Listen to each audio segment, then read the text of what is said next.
This is State of Sports, Utah, with your hosts, Jake Lukler and Jason Stowell.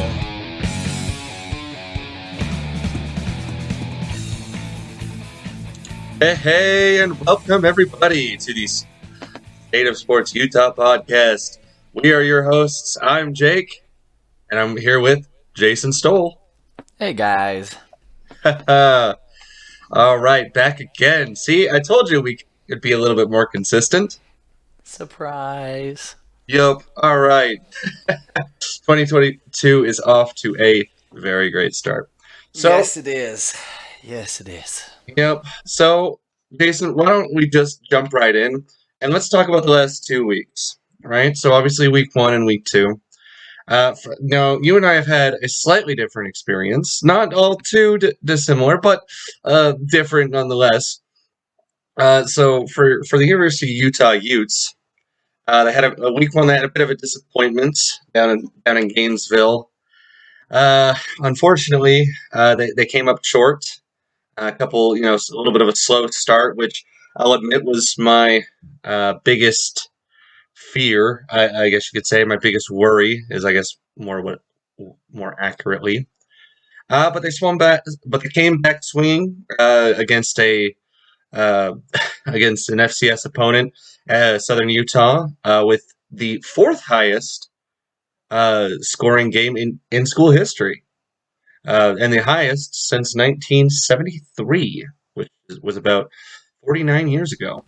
Lots of points. Yes, lots of points. 38 points in the second quarter, and almost half of the total points, scored by the second and third strings, which was very reassuring.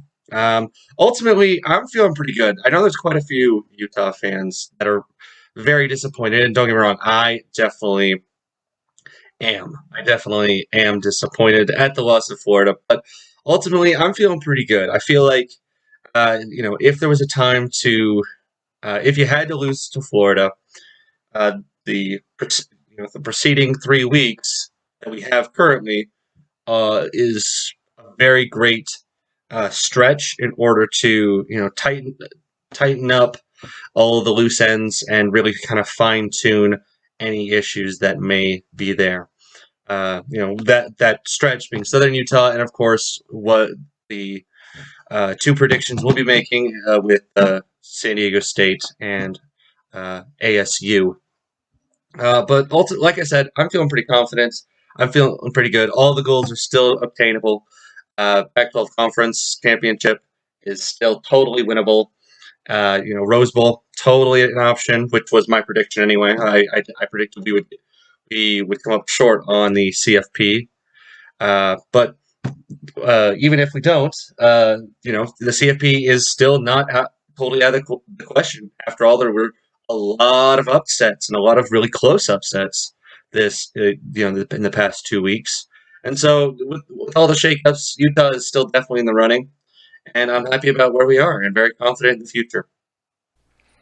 Yeah, no, I'm right on par with you. I think the Florida loss, if that's a late season loss, it's tough to recover. Yeah. Even though it's not a conference game, kind of the residual effect of that loss bleeding into the rest of, your conference schedule would be bad. I should apologize to everybody too. We were at the Baylor game, and if you ever go to a game with me, I go 100% the whole game.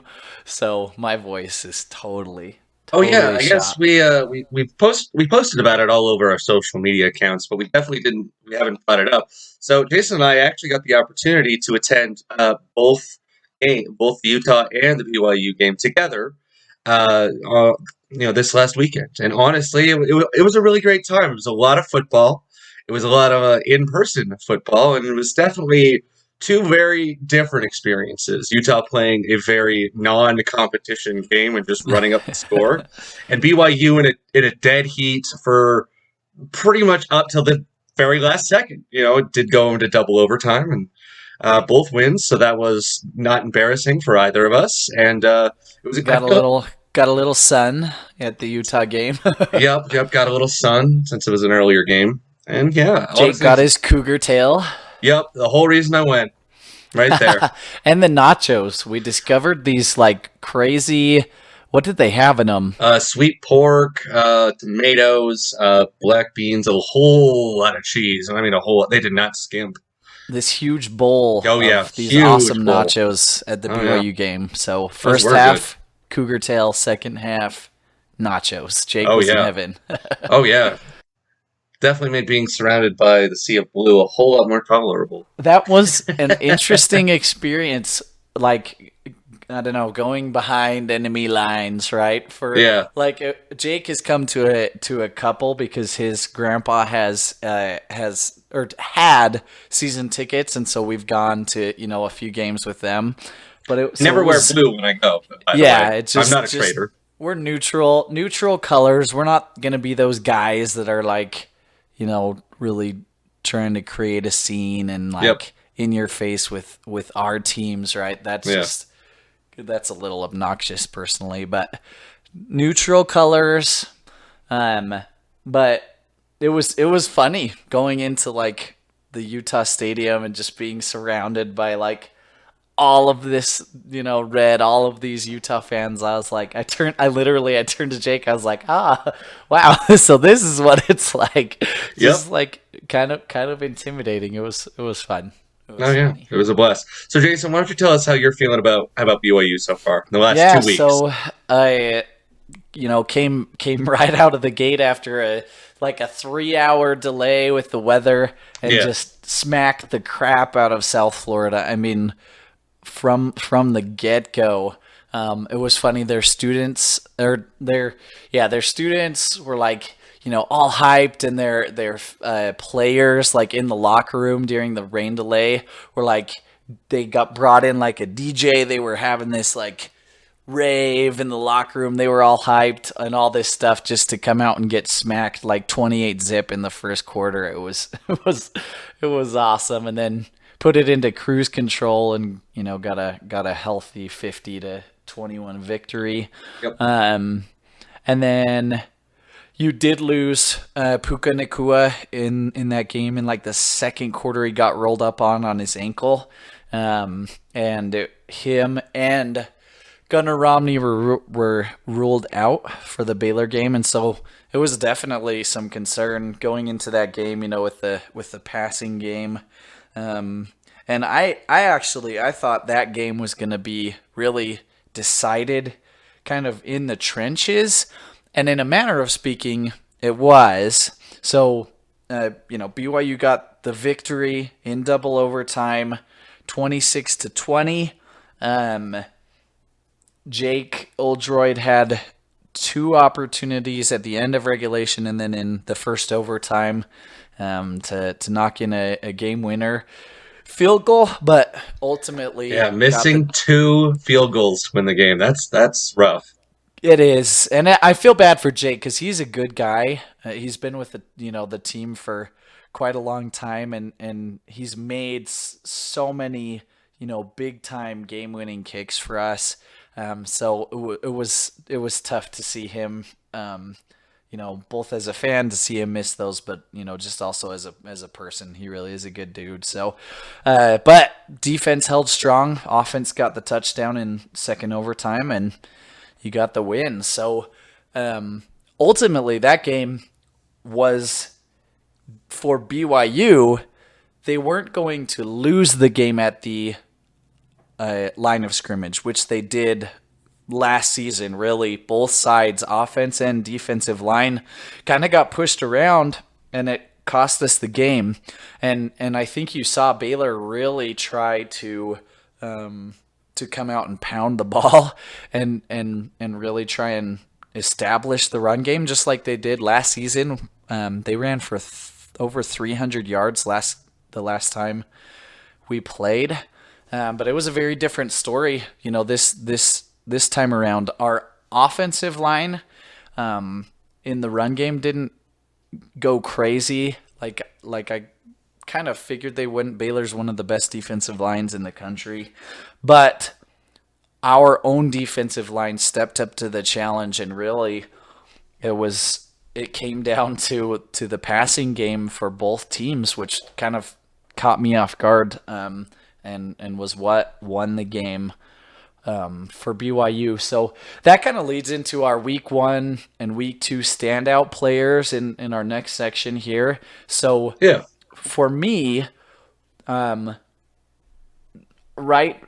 off the bat, I gotta mention the D line. They've really stepped up this season. I think the defense in general had a lot of criticism last season, but USF had 27 carries for 107 yards, so just a four-yard average. And then the Baylor game, really, the defensive line really came to play. 52 carries for Baylor. Like I said, they really wanted to run the ball, and they had a 2.9 average yard per carry. Just really, really struggled to establish and dominate the run game. That is a ton of carries. That is a ton of carries. And then, of course, 4 sacks against Baylor for the defensive line and 6 total tackles for loss for BYU. So defensive line has played great. Alongside the defensive line, I've loved our linebackers, Keenan Peely and Max Tooley. It's so nice to have both of those guys back and healthy. But Tooley has really, really stood out this season, these first 2 games. 18 tackles, 11 of those solo. And then, of course, he had jumped the route and had the pick 6 against USF. And so he's just played phenomenally and has had some big time hits. Yeah. And then in the passing game, like I mentioned, with Puka and Romney both out, somebody's needed to step up in the receiving game. BYU really needed someone to establish themselves as kind of that go-to option without those guys there, and that was Chase Roberts. He's had 11 receptions for 163 yards. 8 of those receptions came against Baylor. He has just the 1 touchdown, but it was a 37-yard long kind of corner bomb at the end of the half, and he was huge for BYU in moving down the field, and getting into these scoring positions. So you had Lopini get in, and it proved really vital for BYU to have Chase Roberts step up in a big way as a freshman and haul in some big time catches and get that offense down the field and in position to win games. Yeah.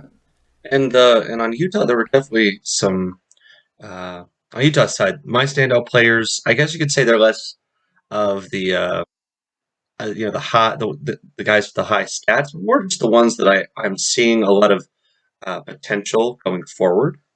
Uh, one of which came as a big surprise, and I really didn't. I counted this guy out, and I'm pretty sure a lot of Utah fans did too. That is Chris Curry, our running back, and Chris Curry. He was a transfer from LSU, and when he first transferred in, there was some hype around that. He was part of the 2019 championship team, so he does have a national championship ring somewhere in his drawer, and everyone was really excited about him. But as the season progressed, Tavion and Bernard and Pledger all kind of stood out, and Chris Curry was very much a non-factor in the 21 season. But in the last 2 games, his name has been called a whole lot, probably more than the entire last season combined. And he's had some good success. He got his first touchdown last week as a Ute, and that's awesome. He did manage to get about 73 rushing yards, which isn't a lot for a total of 2 games, but again, that's more than his entire stat list of the entire last year's season. I can tell he's one of those players where he's on the precipice of a breakout, and I'm very excited for him. And I'll admit that I was totally wrong. Honestly, I think he's a lot more talented than I gave him credit for. Another guy that's ready to break out is Money Parks, and I think that's not a secret among Utah fans. He's one of our wide receivers, and he just seems he's gotten only 75 yards and no touchdowns, but his catches have been just sort of those right place, right time, just perfect placement when you really need some guy to make a clutch catch. Money Parks has been one of those guys to really step up, and I can tell he is, along with plenty of the wide receivers, but he among them is definitely ready for a breakout, and I can't wait. And I'm pretty confident that he's going to get one. One guy that he's already broken out, and he's currently our actually top receiver, even though he's a tight end. That would be Dalton Kincaid. Dalton and Brant's Keithy are just awesome. They are, in my opinion, the top tight end duo in the entire country. I'll hear a debate for Georgia and their tight ends, but in my opinion, they're one of the best. And Dalton, he definitely has, again, that just clutch ability to get open and get open really big and make some really good plays. And on the defensive side, a guy that really stood out to me is RJ Hubert. Now, he's a guy that you just love to see him succeeding so far. And it's just because he's one of our guys that's been plagued with a lot of injuries. In fact, him getting injured was kind of the start of our secondary, rooms getting just totally depleted by the end of last year. I believe it was the BYU game actually where he got hurt and was out for the rest of the season. So it's been pretty much an entire year since he's been able to, get some live reps, and he just seems to be doing a really great job as far as I can tell. He got 5 solo tackles against Florida, and that was pretty good, especially as your first game in almost a year. And like I said, not a huge stat carrier so far, but like I said, these are just kind of standouts. I kind of went in a different direction than Jason did, but for me, these are the guys that are just they're ready for some serious breakouts, and I'm honestly very excited for the seasons going ahead with them. Now up next, we actually have something that's really fun, and we've never quite had it before. We actually have a question from one of our listeners, and if you would like to submit a question, please feel free to do so on our YouTube page, which is State of Sports Utah. And this is from a guy who just had the tagline of John Lewis. Thank you, John, for commenting. And he said, if you could unlock God mode and create a new super conference, what teams would you put in that conference? So I'm assuming this is for our respected teams. Like, what conference conference mates would we choose for ourselves, our team? Yeah, I think that's implied. And for those who may not know, God mode, at least I'm interpreting that as no restrictions. You have total control. Whoever, geography, money, commitment, contracts, it does not matter. We're just drawing the map, and whatever we say happens, right? So for me, I went with a conference that I named the Power West Conference.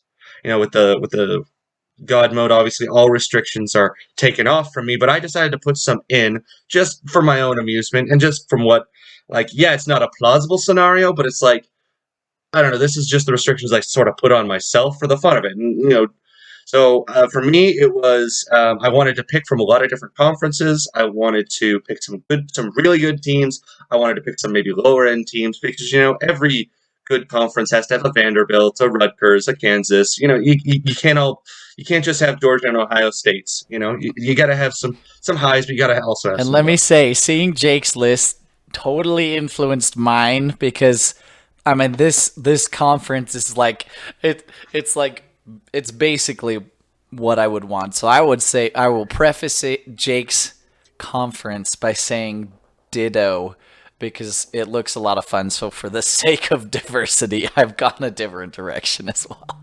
Okay, awesome. But anyway, and I wanted to make sure that all the teams were west of the Mississippi, because remember, I'm calling it the Power West Conference. And so that's those are the restrictions I put on myself. I wanted kind of a mixture of from conferences and skill level and west of the Mississippi, right? So I made a 16 team conference, and I went with 6 pods of 3. So I have Oregon, Washington, Stanford, and this one's going to be a little controversial. USC, San Diego State, and Arizona. Then I have Utah, BYU, and Air Force. I have Iowa, Iowa State, Minnesota. Then I have Baylor, Texas, Texas A&M. And finally, to round it out, I have Arkansas, Oklahoma, and Oklahoma State. Like I said, really good mix there. I know breaking up a lot of the California schools, not taking UCLA with USC, not taking Arizona State with Arizona. Yeah, it's just how I'm doing it. And honestly, my favorite addition is actually Air Force. I know that's kind of a weird one. It's kind of left field, but honestly, I like Air Force. I think they're a fun team to play. There's not really a team that's out there that's really like them. They're kind of their own entity. So yeah, nice. That's my conference. Do that. Power West. It would be fun. It would be awesome. Yeah, and it would be a contender. It would be a contending conference. This would be a power conference. Yeah, big time. Big time. Well, like I said, I mean, I how can you compete with that submission? It's so good. So I mean, I went somewhat. I tried to stay somewhat realistic, and ultimately, this is what I would like to see happen for the new Big 12, right? So keeping. If you're going to have 3 power conferences, I would love to see the current new Big 12, right? So Baylor, Texas Tech, Oklahoma State, TCU, Cincinnati, Houston, UCF, BYU, West Virginia, West Virginia, Iowa State. There you go. That's Kansas State. The full. There you go. And then I would love to see the 4 corner schools, so Utah, Arizona, Arizona State, Colorado. I think it just brings this it really brings a good kind of I don't know, uniform, like a uniformity to the culture of the schools, if that makes sense. Like very similar political backgrounds, largely. You would have some pretty great uniform combinations, of course, amongst all of those teams, of course. But I've just really embraced this new Big 12 a ton. I really do think that Utah would fit in with these schools great. I think it would be awesome to have, again, the Holy War rivalries, kind of that back in a conference scenario. It's just the funnest. It's the best. And then I've said Nebraska and Pitt. Oh, so you're bringing in Pitt. That's Pitt in West Virginia. That's a pretty famous rivalry as well. Yep, you're bringing in the backyard brawl. Yep. You've got Nebraska and Colorado, the 2 old school Big 12 teams, kind of returning to the conference. And putting Pitt in there would really help, kind of the eastern side geography-wise. Yes, exactly. Spread the teams, raid the ACC a little bit. So I don't know. I just ultimately with college football, it really has driven me nuts that you have these schools that view themselves as higher or so much better than everybody else, whether that's Oregon or Washington. And I'm not just like, you have fans that think they're better, right? Yeah. But this is fans, this is university level, athletic directors, coaches, like this is a culture of we're quote unquote better than the rest of you, right? So like Texas and Oklahoma viewed themselves on this pedestal, right? And Texas is going to get smacked in the SEC. They just are. They're going to get smacked. USC and UCLA, who can't even get fans to show up for games, can't even get 10,000 fans to show up to a stinking home game for the very first home game of the season. Like, they view themselves so much higher, than everybody else. And that's something that I've loved about this new Big 12. There's not that one school that's like, yeah, we are the shiz, that really is really toxic and tries to just dominate any sort of conversation about what's best for the conference. And so I feel like these schools, including the new Big 12, would be a lot of fun to see. And I think you would really see a conference that was united, that wanted to build and strengthen like each other, and rivalries in a roundabout way actually do that. Actually strengthen totally. Each other, Oh, yeah. So that'd just be kind of fun. Oh, definitely. And honestly, this was a really fun question. I'm so glad we got this comment. Hey, so I'm just going to plug it in again. Hey, if you have a question that you'd like to ask us and have us discuss here in our podcast, feel free to do so, and we'll try our best to incorporate. Do it! Yep. Do it! Just do it! Yes, thank you. Call back to Shia LaBeouf. Shia LaBeouf. So let's jump into our last segment here. What are our predictions gonna be for the next 2 weeks, week 3 and week 4? So I'll go first. Week 3, you've got BYU at Oregon, and then SDSU at Utah. A little revenge game incoming. Oh, so yes. I'm gonna say I think they'll be pretty similar. It's so hard to gauge with Oregon, right? Because it's like they got smacked, booty smacked by Georgia, and so I have no idea, where they're gonna be. But I feel pretty confident that BYU's run game is gonna get better established than it did against Baylor. Oregon's defensive line is not as good as Baylor. And I think if you get either Puka or Romney or both back, I think it's a 2-touchdown win. So my score may be off. I said 35-21.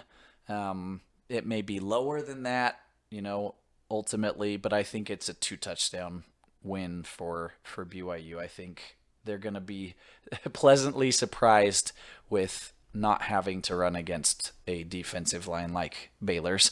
And then SDSU, Utah, I think it's also hard to tell with Utah, right? Because like it was such a physical close game in the swamp, and then Utah just puts up 73 points against SUU, and SDSU did not look good against Arizona. They just really did not. So I said 38-17. Yeah. Could be a bit higher than that, but we'll see. And then week 2, you've got 4. Utah yes. Week 4, you've got Utah at Arizona State, and then Wyoming comes into Provo for the last little hurrah of independence and being done with Mountain West schools for the rest of eternity. And so I have Utah. I'm going to switch these scores, actually. I think I mixed those up. So, sorry. Aztecs at Utah, 41-14. Revenge game. I think Utah has a lot of motivation to just beat up the Aztecs. I'll take that all day. And then I think Utah at ASU is similarly high scoring. I think it's largely a blowout, 38-17. Utah at ASU. Wow. ASU, I don't think is going to be very good this year. And then Wyoming at BYU, I think that is also a beatdown. 52-17. We watched Wyoming, and I wasn't particularly impressed. I mean, they're Wyoming. Yeah. If we lose, we'll just pretend that didn't happen. But man, yeah, I think similarly to South Florida, BYU handles that game. Yeah, well, my predictions are fairly similar in some places, but with some key differences. So I do have BYU and Utah winning, all four games here. But I think so with Oregon, I think it's going to be a lot closer, and here's why. Coming from a team that had coming from a fan of a team that had a lot of hype in the preseason, and then to go first week and just and lose, and then lose a lot of that national talk about yourself. And especially Oregon, where they got just clobbered, and I mean just beat down to a pulp. I mean, embarrassingly so. I think they're going to be on the hunt, and they're going to be looking to prove themselves. And number 12, BYU, coming into Eugene, which is a pay game, by the way, yeah, for BYU. yeah, It's a pay game. yeah. But I mean, like that is a great opportunity for them to be like, no, no, no, we are as good as y'all thought we were in the beginning. We deserve to still be in the conversation. And so I think it's going to be maybe not so high scoring. I said 27-24. I think it's going to come down to one score. I think probably less than a touchdown. I said a field goal, obviously, and that's really more than like the actual score. That's really what I think is going to happen. It's going to come down, very similar to the Baylor game. Maybe not overtime, but in the last couple minutes, a quick score to gain the lead, and there you go. That seals the deal. I will say too, and I just saw this today. Their starting linebacker, Justin Flo, and their starting offensive tackle, Stephen Jones, were both absent today from practice. No word if it's injuries or what. Yeah. So they could be. They're already thin because they lost a lot to the transfer portal. Yes, they did. And so to have those as well, I don't know. I do think BYU will win. I just think the Ducks are going to be angry and have it. Yeah. And going up at any point in the season is going to be very difficult. Going into Eugene, it's one of the more difficult places to play in the Pac-12 for sure. So, yeah, and that's if you can get a lead early. Yes. And that's going to help. Put them out. Put the fans out of it. Put the team out of it early. I think you're looking at 2 scores. If you let them stay close, then it's going to be close. Oh, exactly, and that's more how I feel it's going to go. Utah playing at San Diego State. Like I said, like you mentioned, this is a revenge game. I know there are many players on the team who have had this game circled because they feel like they didn't play to their best potential. I know the coaches feel that way as well. So I went with 45-20. Pretty similar to how you actually predicted quite a few points, but I think Utah puts them away pretty early. I want to say mid third quarter at the very latest, and then maybe they score some extra points in garbage time. Is really how I think this is going to go. Then in week 4, Utah starts Pac-12 play with going into Arizona State. Now, normally this game would make me pretty nervous because Arizona State, they're usually pretty good at especially in the beginning of the year. But this year I don't think so. I haven't been impressed with them. They have lost a lot of their highest talent to the transfer portal, covered in scandals. I think this is not their year. And so, again, I think Utah walks away with a pretty good win, pretty solid win. 35-17 is what I predicted.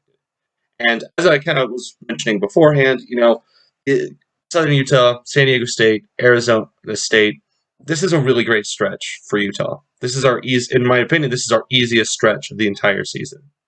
And it's the perfect time, to recover from a loss, really kind of fine tune and improve yourselves before you get to, what is going to be your hardest stretch in the season, which comes just after week 4.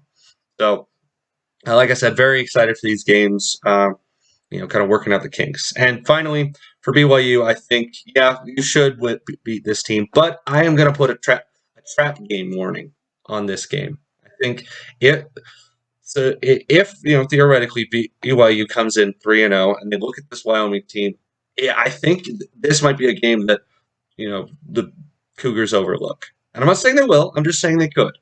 And it's not like Wyoming doesn't have any talent. I know their run game has been above average this year. They have one running back that I saw his stats and I was actually pretty blown away by him. I don't have him on hand though. But so just putting a trap game warning. As long as you take them seriously you plan properly for them, you should handle them easily. But if you overlook them, this team Wyoming might surprise you. And I'm gonna save my trap game, I think, for later in the Oh, season. do we only get one? Do we only get one? Yeah, only one. Only only one Jake. trap game? Ah, Only dang. one I trap didn't game. know that. Ah, man. Okay. Well, I guess I've used it now. You've used it. It's over. Yep, it's over. I can't use it again. All right. Well, dang it. I didn't know this. We should. I think next week we will look back on our previous predictions, and we'll give a grade, like an overall. If we were close, we'll be like it'll be a win. If we're way off, it'll be an L, and we'll have a win-loss record for our. Oh, we are? For Okay. our scores. Okay. Yeah, we weren't prepared to do that. I'm throwing this at Jake. I mean, I have them all saved, so don't worry. I mean, out of the wind, yeah. But okay. Yeah, I think it would be good to go back and keep a win-loss total for our predictions. I think that'd be fun. Okay, sure. Why not? So. That's it from us, guys. Thanks for listening. We're super pumped to have football back, to be doing this consistently. Oh, yeah. And it's just a heckin' lot of fun. And once again, if you have anything you want to say to us or suggest that we talk about, or have a question that's just kind of fun, feel free to go to our YouTube channel and leave the comments there. Yep, and we will do our best to respond in our podcasts, and we think it'd be fun to pick out what you guys want us to talk about. So Thanks for listening, everybody. We will catch you in a couple weeks with hopefully a few more dubs for both teams. Yep. Thank you. Go See you Utes. guys. Go Cougs. Thank you for listening to this State of Sports Utah production. SFX technical support provided by Samantha Knight.